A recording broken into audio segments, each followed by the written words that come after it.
Et bah, bonjour à tous. Aujourd'hui, on se retrouve pour une nouvelle interview. Donc aujourd'hui, on est avec Monsieur Dubois. Merci d'être venu, Monsieur Merci à Dubois. vous. Est-ce que vous allez bien Je vais déjà? très bien, merci. Voilà. Et du coup, bah, on va commencer sans plus tarder. Euh, Est-ce que vous pourriez vous présenter vite fait pour ceux qui vous ont pas encore eu en cours? Oui. Alors, je m'appelle Dubois Julien, je suis enseignant-chercheur, je suis en poste à Polytech Dijon, ESIAN, donc quand j'ai été recruté depuis 2003. Je suis spécialisé dans tout ce qui est système embarqué, temps réel. Donc, j'enseigne essentiellement l'électronique à différents niveaux. J'ai enseigné en prépa et je me concentre essentiellement maintenant sur les cycles ingénieurs. Ça correspond aussi à mon engagement en termes administratifs, où j'étais d'abord responsable d'année, et puis directeur de département du département informatique électronique, et maintenant je suis actuellement directeur adjoint de l'école. Bah, merci. Est-ce que vous pouvez nous dire quel a été votre parcours scolaire? Est-ce que dès le Ouais. début, vous vouliez faire de l'électronique ou alors c'est venu plus tard? Alors pas du tout. En fait, j'ai cherché tout d'abord ce qui me plaisait le plus. Je pensais que j'aimais bien les maths, peut-être parce que je réussissais en maths. Je pensais pas que j'aimais autant la physique. Et après, j'ai découvert au cours de mon cursus, en fait, que je préférais finalement utiliser les maths pour un applicatif, et donc à travers la physique. Et puis après, j'ai affiné mon choix au cours des années, notamment quand j'étais en- à l'époque de choisir justement sur une école, un master. Et j'ai hésité longtemps à faire des sciences de l'ingénieur d'une manière générale. J'ai fait effectivement de l'électronique, auquel j'ai pris goût quand j'ai découvert plutôt l'électronique numérique. Et puis, je voulais l'appliquer sans le comprendre vraiment à des notions d'image. Donc je pensais que j'aimais bien l'optoélectronique, j'étais dans un environnement qui était favorable à ça, tout ce qui était optique. Parce que du coup, à ce moment, vous étiez dans quelle école? J'étais à Besançon en master, Ok. euh, et en fait j'étais ce qui est maintenant le laboratoire Femto, et donc à Besançon. Et j'ai compris que c'était pas vraiment les aspects optiques qui me plaisaient, mais l'image. Et j'aimais beaucoup l'électronique, donc j'ai essayé de concilier ça au lieu d'aller à l'ENSPS à Strasbourg. Je suis parti directement en master parce que j'avais l'opportunité d'avoir une bourse au mérite. Donc pour moi, c'était la première fois que je pouvais être autonome Mhm. financièrement. C'était important pour moi. Et donc du coup, je suis parti dans ce master à Besançon et qui était aussi sur Dijon. Et j'ai eu une opportunité de postuler sur des thèses nationales parce que je voulais poursuivre. Et donc j'ai fait ma thèse au laboratoire Hubert Curien de Et Saint-Étienne du coup, avant de partir à l'étranger. Donc au cours de ma thèse, j'ai fait une partie en Grande-Bretagne pour des raisons aussi perso et ok. puis parce que ça m'intéressait. Et puis après, j'ai été chargé de projet à l'EPFL, ce qui m'a ouvert beaucoup d'opportunités. Je pensais pas revenir dans le monde de l'enseignement supérieur en France. Et puis j'ai eu des opportunités à un moment donné aux divers endroits où j'étais passé et c'est tout tombé la même année. Ce qui m'a convaincu de revenir parce que j'aime l'idée de pouvoir enseigner en même temps que faire de la recherche. Et du coup, vous n'avez jamais travaillé dans le privé, on est d'accord? J'ai travaillé pour des sociétés privées Ok. avec le PFL. Donc en fait, c'est une organisation de recherche qui est différente, à savoir qu'on on trouve intégralement nos revenus sur projet. C'est aussi le cas ici, hein, mais la part de crédit de recherche est plus importante en termes de crédit récurrent en Suisse et sur des recherches de projet. Donc je travaillais à 100% avec une entreprise, au moins pour 2 années, mais toujours au sein de l'EPFL dans un environnement quand même académique. Ok. Donc aujourd'hui, vous êtes directeur adjoint. Oui, Concrètement, vous gérez quoi comme tâche au sein de l'école sur la coordination entre... Parce que je sais qu'il y a plusieurs directeurs adjoints, oui. que ce soit ici, un pour le Creusot ou un pour les matériaux, je crois. Alors c'est pas tout à fait ça. C'est pas pour les matériaux, c'est Madame Goffinet, elle est chargée de la pédagogie. Ok. Et moi, je suis chargé de la vie sur le campus dijonnais, Ok. Et alors que du Monsieur coup, Faufi s'occupe du campus hmm. creusotin. Et du coup, il y a quoi à faire sur le campus dijonnais, à gérer, à mettre en place, etc. Alors, sur le campus dijonnais, en fait, ça va être tout ce qui va être non visible pour vous, ou moins visible, à savoir la communication, Mhm. les relations entreprises, euh, les, euh, les aspects financiers aussi, les interactions entre les départements locaux et puis la pédagogie aussi. Avec Madame Goffinet, on a toujours beaucoup d'interactions. Aussi parce que j'ai pris mes fonctions en début d'année, j'étais encore directeur de Mhm. département, donc il y a des phases de transition, hein.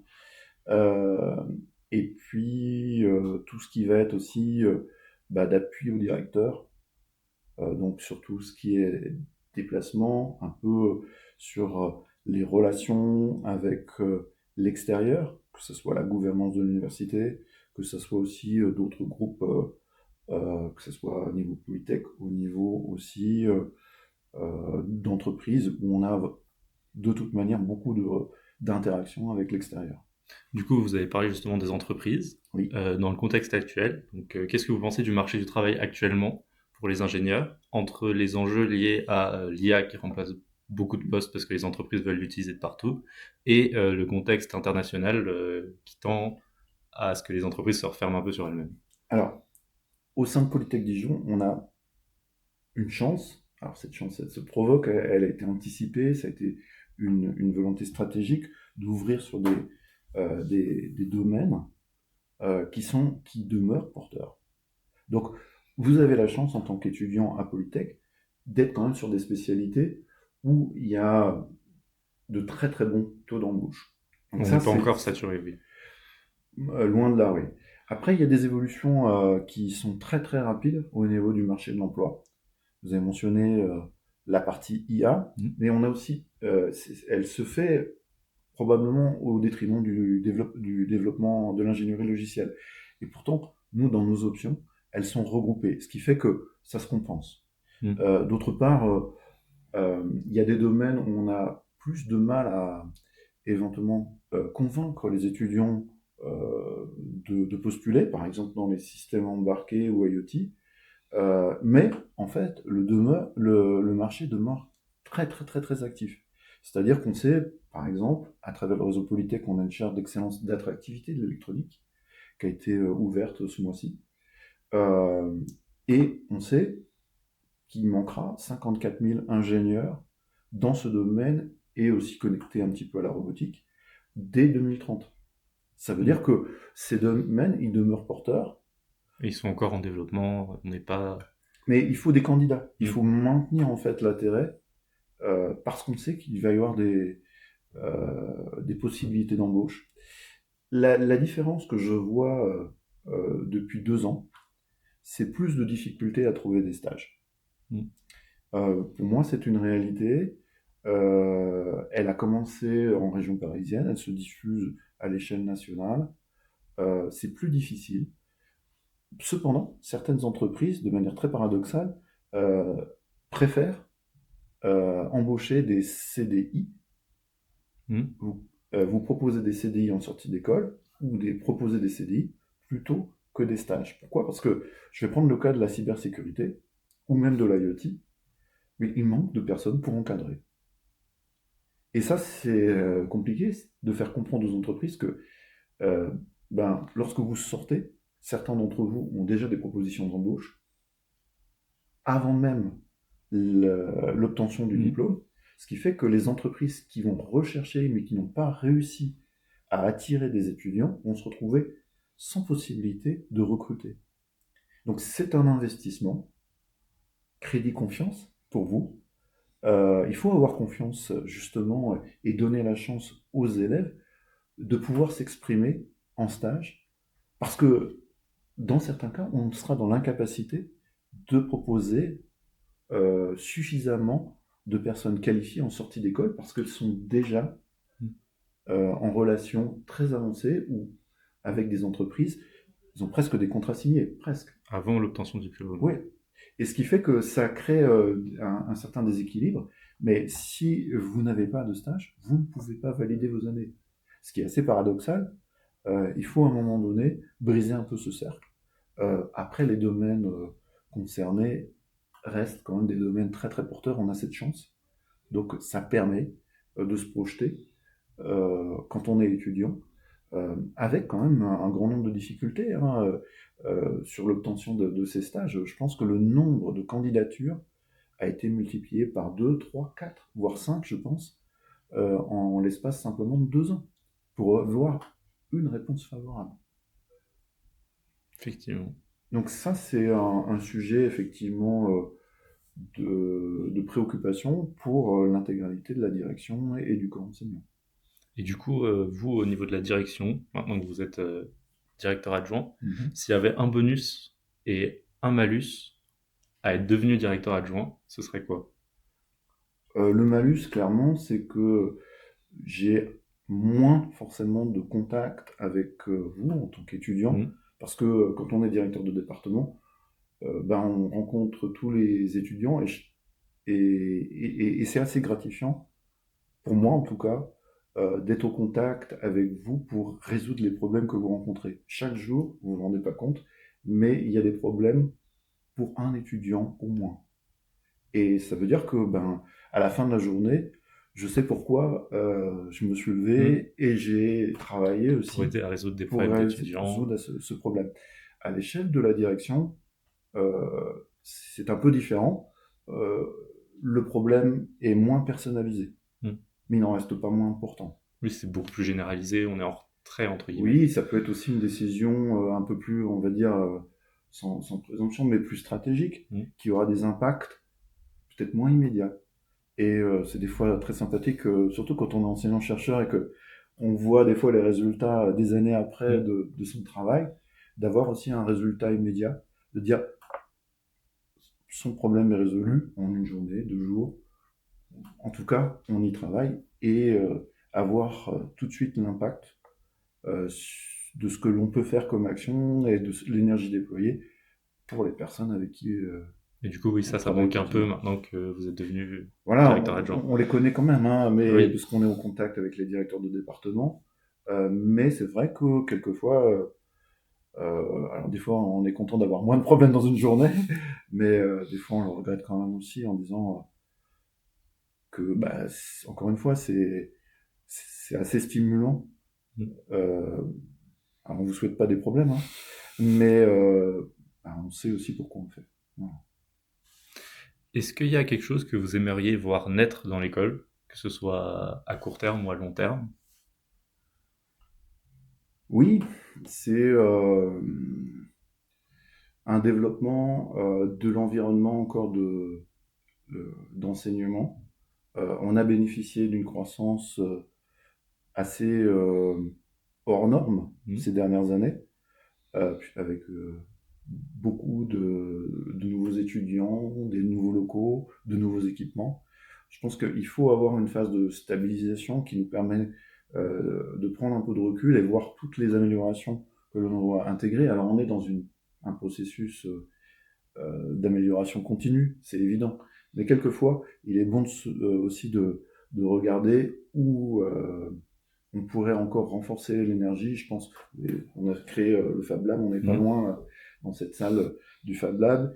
Il a nécessité encore à se renforcer. Un certain nombre de gros équipements peuvent être aussi envisagés. Mais tout ça, ça dépend aussi d'autres paramètres, beaucoup de notre capacité aussi à trouver des ressources propres, parce que Hmm. actuellement, on est quand même sur des ressources qui sont plus contraintes.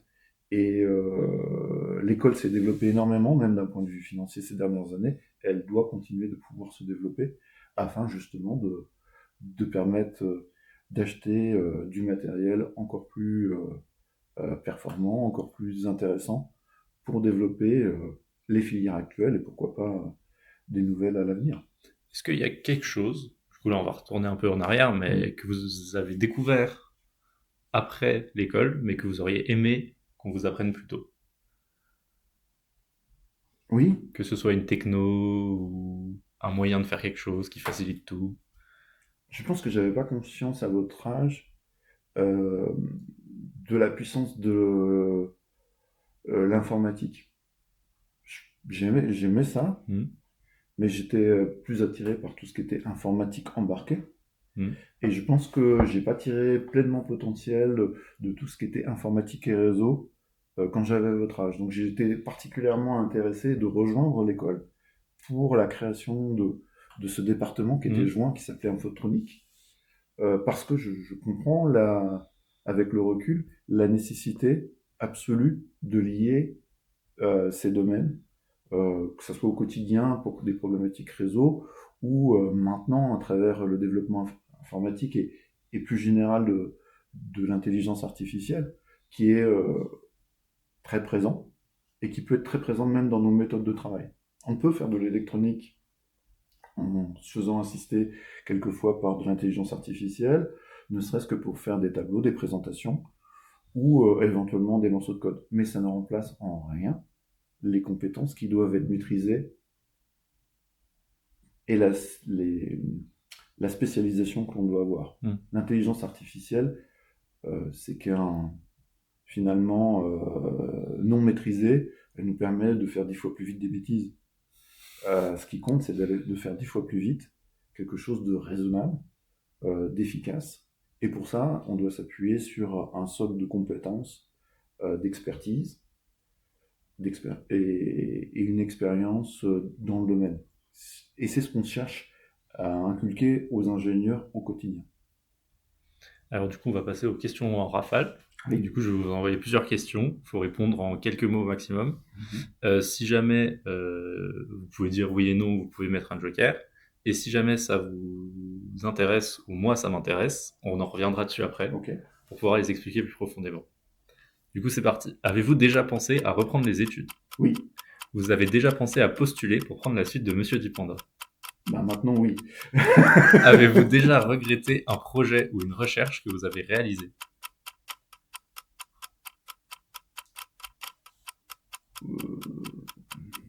Pas la recherche, mais son utilisation par rapport à mon objectif d'origine. Quel est votre collègue préféré? S'il y en a un. Joker. Si vous deviez tout recommencer, est-ce que vous referiez la même chose? Oui. À choisir, la recherche ou l'éducation? Les deux. Est-ce que les FPGA, c'est l'avenir? Certainement. Mais pas que. On ne peut pas le résumer à ça. Mais...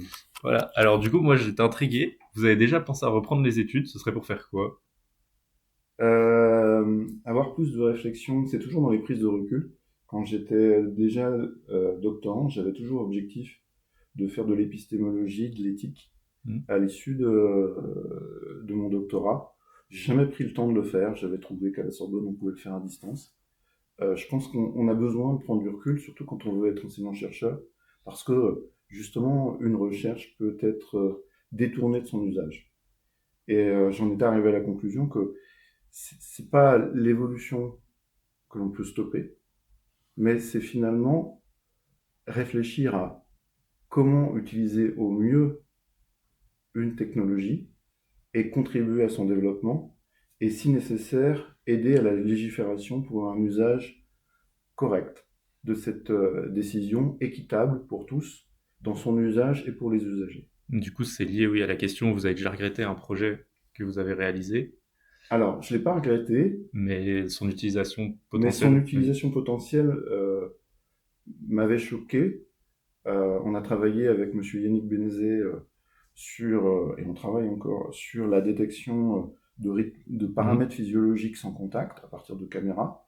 Et on l'a fait à l'origine pour des raisons personnelles l'un l'autre, pour des visions qu'on avait eues sur, enfin pas des visions, mais des expériences qu'on avait vues très très courtes, hein, d'une soirée à l'hôpital pour nos enfants respectifs. Oui, c'est pour de l'aide au milieu médical à la base. Alors, à l'origine, c'était pour démonitorer les bébés prématurés, et ça a failli être utilisé pour augmenter en temps réel les primes d'assurance pour les malades cardiaques.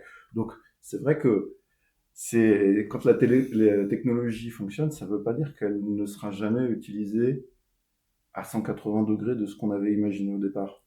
Et ça peut être compliqué. Avoir l'impression de contribuer à des choses auxquelles on n'adhère pas, auxquelles on ne veut pas participer, et pourtant, est-ce que du coup, depuis ça, vous faites entre guillemets un background check de tous les gens qui veulent vous acheter ou vous achetez un projet ou alors vous financez dans une recherche sur, Alors, on fait au fond, toujours, pourquoi est-ce qu'ils le font, quoi. on fait toujours, mais à partir du moment où vous vendez une technologie Mm. euh, et où vous publiez en fait votre résultat, l'utilisation ne vous en appartient plus.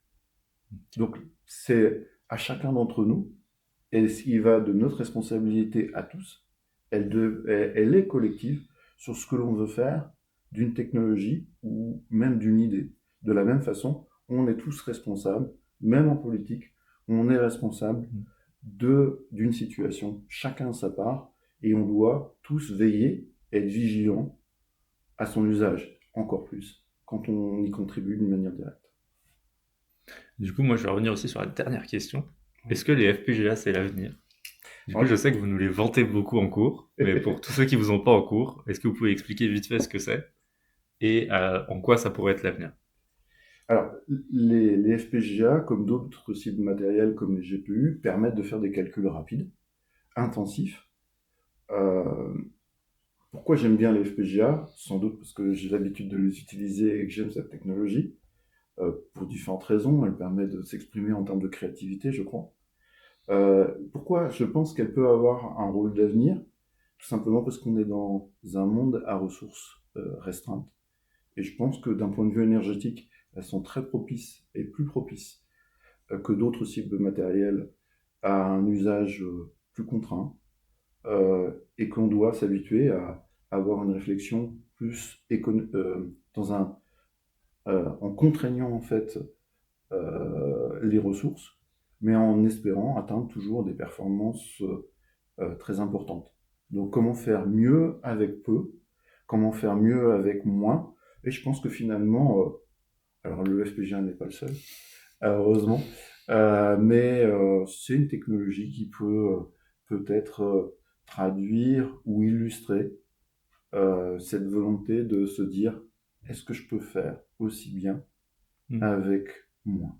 Et je pense que ça, c'est peut-être un message important que j'aimerais transmettre.